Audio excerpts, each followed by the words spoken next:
आज का जो हमारे पास लेक्चर है, अच्छा स्टूडेंट अब सुने। आज हम चैप्टर नंबर 12 स्टार्ट करते हैं, जिसका नाम है हमारे पास इलेक्ट्रोस्टैटिक। सही, इलेक्ट्रोस्टैटिक इस चैप्टर को जब हम स्टार्ट करते हैं तो ये बात मैं आपको बता देना चाहता हूँ कि इलेक्ट्रोस्टैटिक अगेन फिजिक्स की ब्रांच है। अगेन हम इसे कह सकते हैं फिजिक्स की ब्रांच। इसको हम ड्राइव करते हैं इलेक्ट्रिसिटी से। ये पॉइंट मैं आपको बता दूं। आप लोगों ने इलेक्ट्रिसिटी के बारे में पढ़ा होगा। इलेक्ट्रिसिटी मैट्रिक में इसकी डेफिनेशन क्या थी इलेक्ट्रिसिटी के, ये आपके पास फिजिक्स की वो ब्रांच है जिसमें हम स्टडी करते हैं स्टैटिक अपना चार्जेस के बारे में, चार्जेस की प्रॉपर्टीज के बारे में और चार्जेस के बिहेवियर के बारे में। आपको ये बता देना चाहता हूं कि इलेक्ट्रिसिटी को हम फर्दर क्लासिफाई करते हैं दो हिस्सों के अंदर। एक का नाम होता है इलेक्ट्रोस्टैटिक और दूसरे का नाम क्या होता है, इलेक्ट्रोडायनेमिक्स। हम ये कह सकते हैं कि electrostatic belongs to the charges at rest, मतलब कि हम जिसमें स्टैटिक चार्ज या चार्जेस रेस्ट में हो उसको अगर जिस ब्रांच में स्टडी करते हैं उसे इलेक्ट्रोस्टैटिक कहते हैं। और फिजिक्स की वो ब्रांच जिसमें हम चार्जेस जो मोशन में हो या मूव कर रहे हो उस ब्रांच को हम नाम देते हैं, दैट इज कॉल्ड इलेक्ट्रोडायनेमिक्स। तो आज जिस चैप्टर को हम स्टडी कर रहे हैं इसका नाम है इलेक्ट्रोस्टैटिक। इलेक्ट्रोस्टैटिक ये कह सकते हैं the study about static charges is known as electrostatic.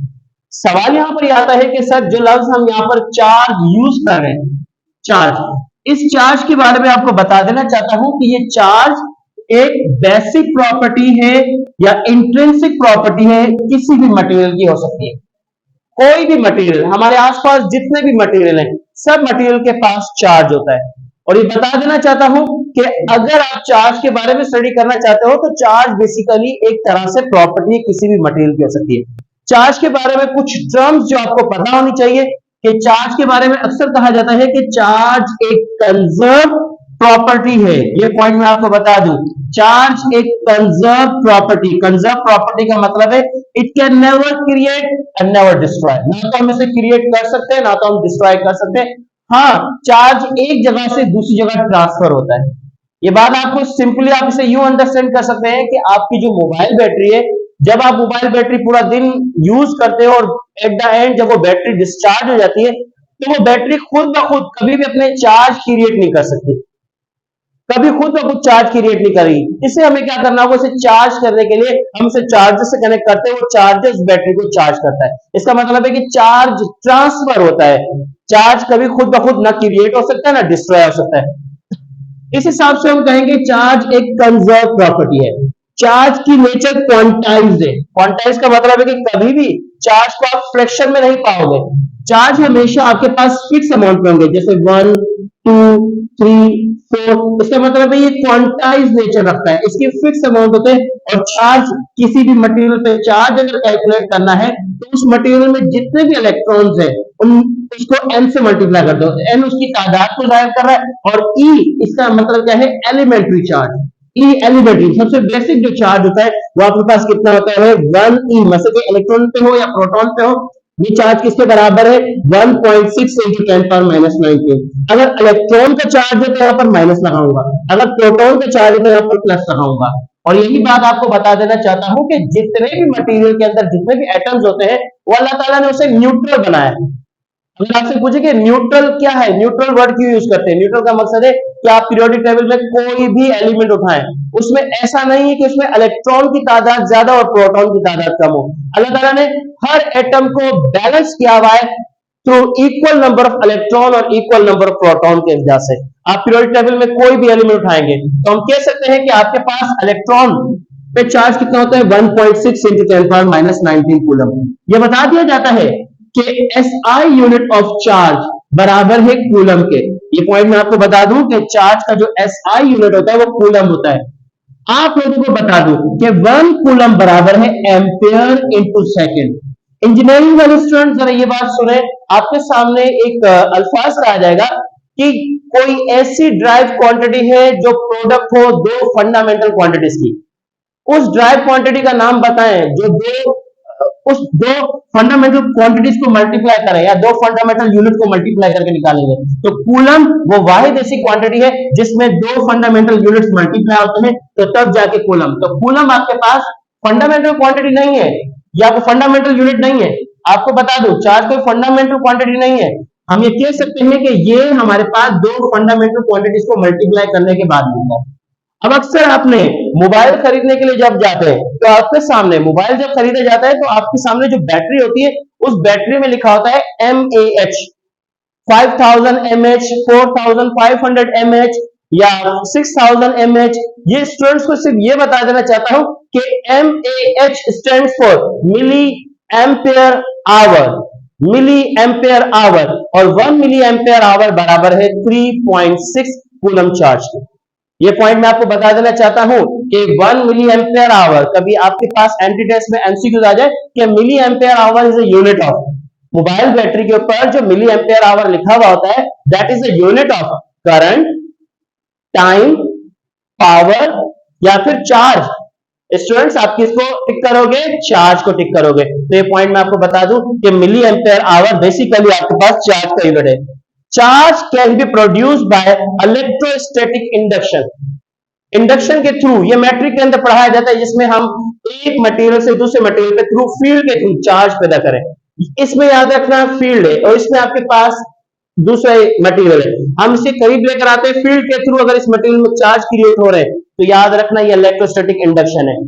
Matric की बुक में चार्ज को इंड्यूस करने के लिए आपके पास तीन मेथड्स दिए हुए चार्ज को पैदा करने के लिए, एक इलेक्ट्रोस्टैटिक इंडक्शन, दूसरा आपके पास फ्रिक्शन और तीसरा आपके पास कंडक्शन।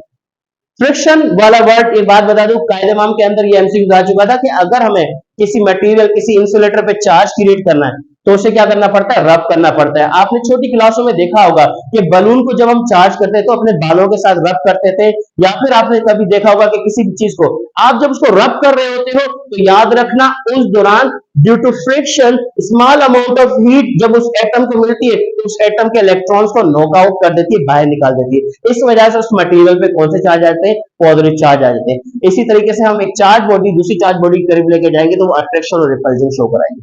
तो ये बता देना चाहता हूं कि आप लोग ये रबिंग जो फ्रिक्शन वाला मेथड है, आप 6-7 क्लास के अंदर साइंस के छोटे छोटे प्रोजेक्ट किए होंगे जिसमें आपने डिफरेंट मटेरियल में चार्ज पैदा करवाए होंगे। आप किसी चीज को रब करके, जैसे कॉम को रब किया जाता है बालों के साथ, तो वो पेपर के छोटे छोटे पीसेस को अट्रैक्ट कर लेती है। तो वो बेसिकली जो आप रब कर रहे थे वो बेसिकली आपके पास क्या है? That is called friction and that is a method of charging material. ये बता देना चाहता हूं। अब आते हैं सर, मैं आपके पास अगर ये एक एमसीक्यू है, आप ये देखें कि ये एमसीक्यू आपके पास कई दफा रिपीट हुआ है इंजीनियरिंग यूनिवर्सिटी के अंदर। ये अक्सर पूछा जाता है, बता सकते हो कि एक कूलम चार्ज कितने इलेक्ट्रॉन कैरी करता है? अगर मैं कोई मटेरियल उठाऊं उसमें 1 कूलम, टोटल 1 कूलम चार्ज है एक मटेरियल पे, सपोज करो इस मार्कर में 1 कूलम चार्ज है, तो मुझे बता सकते हो इस मार्कर के अंदर इलेक्ट्रॉन की तादाद कितनी होगी? 1.6 into 10 power minus 19 या 6.25 into 10 power minus 18 या 1.6 into 10 power 18। स्टूडेंट इसका आंसर मैं आपको बता दूं, इसका आंसर है 6.25 into 10 power 18। How you can find the number of electrons? Number of electrons निकालने के लिए आपके पास फार्मूला है Q is equal to NE। In order to find N की वैल्यू अगर कैलकुलेट करनी है स्टूडेंट, तो आपके सामने ये बताना चाहता हूं कि Q बराबर है n टाइम्स ऑफ E के। अब ये कह सकते हैं Q बराबर है n टाइम्स ऑफ E के, n बराबर है Q अपॉन E, जबकि n Q की वैल्यू क्या है? 1 कूलम। आप इसे कह सकते हो इलेक्ट्रॉन का कितना होता है? 1.6 into 10 power minus 19। जब आप इसको इससे डिवाइड करेंगे तो इसका आंसर आता है 6.25 into 10 power 18। ये नंबर ऑफ इलेक्ट्रॉन्स आ गए, दैट्स व्हाई इसका आंसर ये होगा 6.25 into 10 power 18। तो स्टूडेंट्स को बता देना चाहता हूं कि आपके पास लीस्ट जो आपके पास नंबर ऑफ इलेक्ट्रॉन जिसमें आ सकते हैं एक कूलम के अंदर, वो कितने होते हैं? 6.25। और स्टूडेंट्स को ये बता दूं, आपके पास ये पेपर्स के अंदर आपके जो एंटी टेस्ट वाले एग्जाम मेहरान यूनिवर्सिटी के, इसमें कई दफा ये एमसीक्यू आया है। दूसरी बात, एक कोई भी मटेरियल उठाऊं, सपोज करो इसमें कम से कम, मैं तो अभी नंबर ऑफ इलेक्ट्रॉन्स पूछे ना, कम से कम कितना चार्ज आ सकता है, ये बता सकते हैं? इसमें कम से कम लीस्ट चार्ज कितना आ सकता है? अब लीस्ट चार्ज की बात करें तो 1.6 इंटू 10⁻⁻19 कूलम, ये कम से कम चार्ज आ सकता है मटेरियल के ऊपर। अब ये जो मैंने आपके सामने एमसीक्यू लिखे हैं, अब इसके बाद में आपसे कहना चाहता हूं कि आप लोग बेसिक चीजें पढ़ते हुए आ रहे हैं, आपको मालूम है कि लाइक चार्जेस जब भी एक दूसरे के सामने होंगे, क्या वो अट्रैक्ट करेंगे, रिपेल करेंगे? आप कहेंगे प्लस और प्लस को एक दूसरे के सामने रखेंगे, आपके पास प्लस और प्लस एक दूसरे के सामने होंगे तो एक दूसरे को रिपेल करेंगे। और इसी तरह से अगर हम प्लस और माइनस को एक दूसरे के सामने रखेंगे तो वो एक दूसरे को क्या करेंगे, अट्रैक्ट करेंगे। तो स्टूडेंट्स याद रखना, charges having same sign always repel each other and charges having opposite sign always attract each other, एक दूसरे को अट्रैक्ट करते हैं। अच्छा, रिपल्जन और अट्रैक्शन दोनों की दोनों, इसको हम फोर्स कहते हैं। इस फोर्स को कैलकुलेट करने के लिए एक साइंटिस्ट जिसका नाम था अगस्टस डी कूलम, इसने एक लॉ इंट्रोड्यूस किया। इसने कहा कि आपको कोई भी दो चार्जेस आपके सामने हो, कोई भी दो चार्जेस हो, Q1 Q2, आपके सामने कोई भी दो चार्जेस है Q1 एंड Q2, इन दोनों के दरमियान हमेशा या तो फोर्स ऑफ अट्रैक्शन होगी या फोर्स ऑफ रिपल्जन होगी। याद रखना, ये दोनों चार्ज एक दूसरे को या तो अट्रैक्ट करेंगे या रिपेल करेंगे एक फोर्स के साथ। वो फोर्स जो है वो डायरेक्टली प्रोपोर्शनल है magnitude of charges, product of magnitude charges. हम ये कह सकते हैं फोर्स जो है वो डायरेक्टली प्रोपोर्शनल है product of magnitude of their charges. Students ये बात याद रखना, magnitude of their charges, magnitude का मतलब है अगर ये प्लस है और ये माइनस है तो फार्मूले में माइनस आपने नहीं रखना, फार्मूले में दोनों को प्लस करके रखना आपके सामने। और अगर ये दोनों माइनस हो तब भी आपको इन दोनों को प्लस करके लिखना है। तो ये बता देना चाहता हूं कि जब भी कूलम्स लॉ की प्रॉब्लम को सॉल्व करोगे, अगर ये चार्ज प्लस में दिया हुआ है और ये माइनस में दिया हुआ है और आप फोर्स निकालना चाहते हो तो फार्मूले में प्लस और माइनस देने की जरूरत नहीं है, फार्मूले में दोनों को प्लस करके लिखना। तो force between two charges directly proportional to product of magnitude of charges and inversely proportional to square of distance between them। ये बात याद रखना, जब इन दोनों इक्वेशन को कंपेयर करते हैं तो आपके पास एक फार्मूला बनता है k q1 q2 upon r square, k q1 q2 upon r square, that is a formula for finding the force between two charges. इसमें जो वर्ड k आपके सामने लिखा हुआ है, इस k को हम क्या नाम देते हैं, कूलम्स कांस्टेंट। और कूलम कांस्टेंट ये डिपेंड करता है किस चीज के ऊपर, नेचर ऑफ, आपके पास सिस्टम ऑफ यूनिट पे डिपेंड करता है, और दूसरा nature of medium between the charges, between the charges. इसका मतलब है कि चार्जेस के दरमियान क्या मीडियम है उसके हिसाब से के की वैल्यू भी चेंज हो जाएगी। अभी हम के की वैल्यू ले रहे हैं फ्री स्पेस के अंदर, जिसकी वैल्यू हमारे पास कितनी है, 9 into 10⁻9 newton metre square upon coulomb square. अगर इस फार्मूले को फोर्स की इस इक्वेशन में लिखें तो फोर्स का फार्मूला बनता है 1/4 pi epsilon Q1 Q2 upon r square. ये फार्मूला कब अप्लाई होगा, जब हम बात करेंगे किसके बारे में, फ्री स्पेस के बारे में। जब चार्जेस के दरमियान फ्री स्पेस हो तो हम ये फार्मूला यूज करेंगे।